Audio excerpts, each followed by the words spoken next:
Solo Tacos. Ang daming kumakain.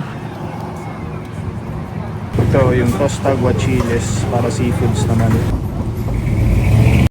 Tinawag na tayo.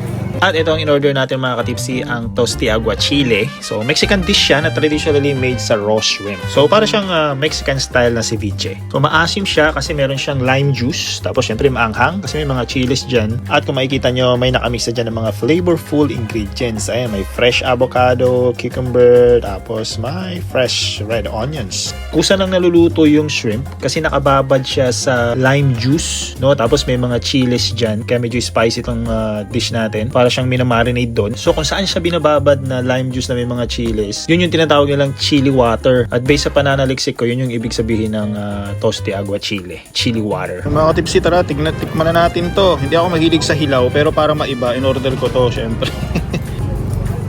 So masamahin natin lahat yan, syempre, no? Isa lang muna. Uy, hindi siya malansa. Para siyang kilawin mga katipsi sa atin sa Pilipinas na siniserve ang Mexican food. In fairness nagustuhan ko siya. Hindi ako mahilig sa hilaw, pero nagustuhan ko siya. Hindi malansa, halos di mo na malalasahan yung shrimp.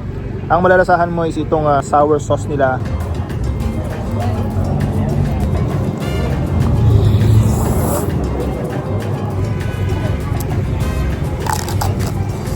Lasang-lasa mo yung shrimp, mga seasoning, pero hindi malansa. Subukan nyo mga katipsi, Solo Tacos. Ito na yung dami kumakain. Panalo siya, 2 thumbs up. Mahilig sa Mexican food, dito lang yung mga katipsi sa may Main Street, 3rd Avenue, Solo Tacos. So lagay ko na rin yung address dyan kasi pag ni-Yelp mo, wala sila sa Yelp eh. So lagay ko na yung address dyan sa baba para yung mga gusto sumubok, pwede nyo puntahan.